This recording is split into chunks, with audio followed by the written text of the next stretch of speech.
कक्षा 9 के विद्यार्थियों का मेरे YouTube चैनल टीसी गुरु क्लासेस में स्वागत है।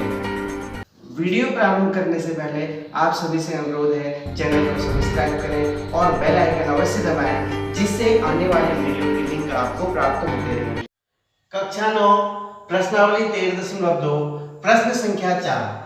एक रोलर का व्यास 84 सेंटीमीटर है और इसकी लंबाई 120 सेंटीमीटर है।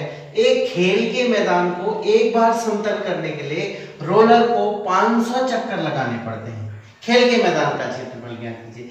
एक रोलर हमारे पास है जिसका व्यास 84 सेंटीमीटर। रोलर कैसा होता है? बेलनाकार रोलर होता है ना। रोलर होता है इस प्रकार से, ये बेलनाकार है, ठीक है।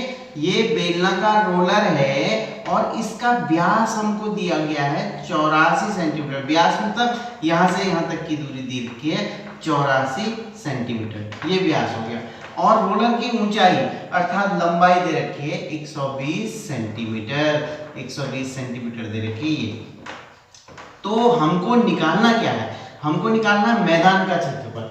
इस रोलर से मैदान को समतल किया जाता है तो 500 चक्कर लगाता है। तो एक चक्कर में कितना चलता होगा ये ध्यान रखना है। ये हमारे पास मैंने इसको ले रखा है, ये बेलनाकार है, ये रोलर है। देखिए ये रोलर जो है मैदान को समतल करता है। तो जैसे यहां से गया तो एक चक्कर क्या हो गया, यहां से स्टार्ट हुआ और यहां पर तक आ गया। देखिए यहां से शुरू हुआ था वहीं पर आ गया, एक चक्कर हो गया ना। एक चक्कर में कितना गया? फिर यहां से लेकर के यहां तक के, ठीक है। इसका मतलब क्या हुआ? इसका पृष्ठीय क्षेत्रफल एक चक्कर में कितना जाएगा? अपने पृष्ठीय क्षेत्रफल के बराबर। इसका मतलब इसको कितने चक्कर लगाने हैं? 500 चक्कर लगाने हैं। तो इसको 500 पृष्ठीय क्षेत्रफल निकालने पड़ेंगे। तो हमें दे रखा है रोलर का व्यास।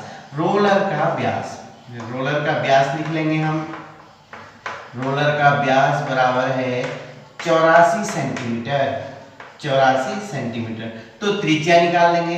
रोलर की त्रिज्या बराबर हो जाएगी, त्रिज्या r जो होती है व्यास का आधा होती है। 84 का आधा अर्थात 42 सेंटीमीटर। अगर हम मीटर में बदलना चाहें, इसको मीटर में बदलेंगे तो 100 से भाग देंगे। 1 मीटर बराबर 100 सेंटीमीटर होता है, 4.2 मीटर हो गया, ठीक है। अब हमें दे रखे है रोलर की लंबाई। रोलर की लंबाई को हम ऊंचाई भी कहेंगे। ये h बराबर होगी 120 सेंटीमीटर। इसको मीटर में बदल दीजिए। 120/100 बराबर 1.2 मीटर लंबाई होगी, 1.2 मीटर। अब निकालते हैं एक चक्कर। रोलर का एक चक्कर माने वक्र पृष्ठ। ये ध्यान रखना है आपको, बस हो गया। वक्र पृष्ठ बराबर 2πRh। तो ये प्राप्त हो जाएगा 2 गुणा 22/7 और r हो गया 4.2 और h हो गया 1.2। तो ये 7×6 = 42। ये प्राप्त हो गया 2 गुणा 22 गुणा 0.6 गुणा 1.2।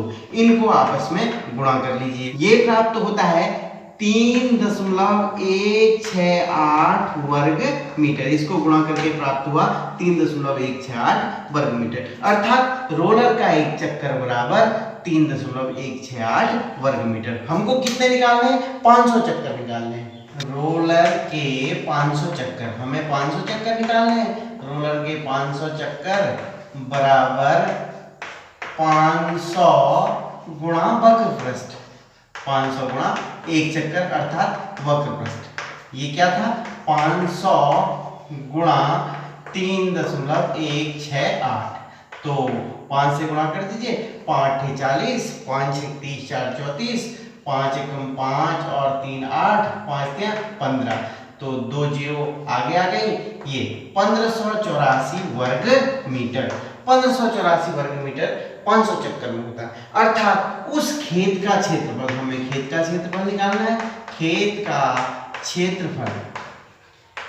क्षेत्रफल बराबर जिसको रोलर से समतल किया गया है उसका क्षेत्रफल हुआ 1584 वर्ग मीटर। बहुत महत्वपूर्ण प्रश्न है।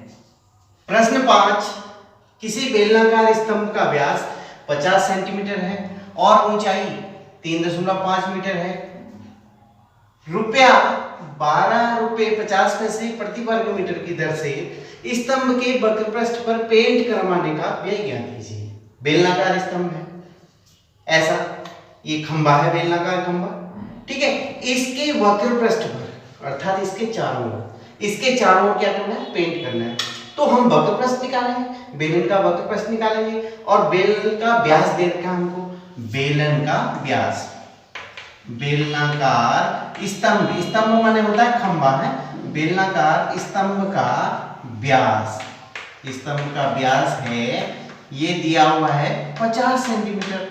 तो त्रिज्या निकाल लेंगे हम, त्रिज्या r बराबर किसका आधा होती है, व्यास का आधा होती है, 50 का आधा अर्थात 25 सेंटीमीटर। क्योंकि ऊंचाई मीटर में दे रखी है, इसको भी मीटर में बदल लेते हैं। 25 सेंटीमीटर को मीटर में बदलने के लिए किससे भाग करते हैं, 100 से। तो ये आ जाएगा 0.25 मीटर। ये आ गया, ये आ गई त्रिज्या। अब बेलन की ऊंचाई, बेलनाकार स्तंभ की ऊंचाई,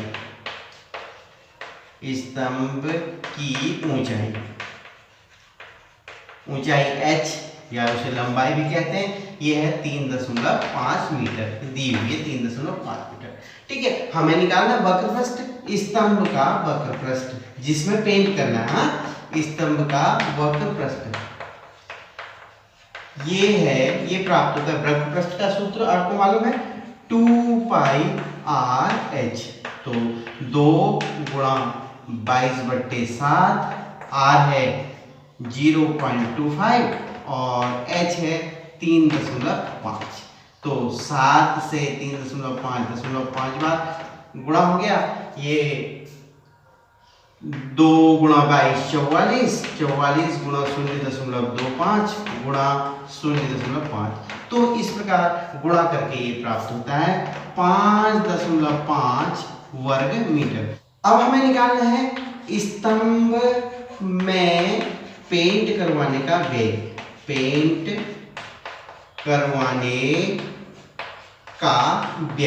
तो 1 वर्ग मीटर का व्यय कितना दिया है, 1 वर्ग मीटर का व्यय दिया है 12 रुपये 50 पैसे।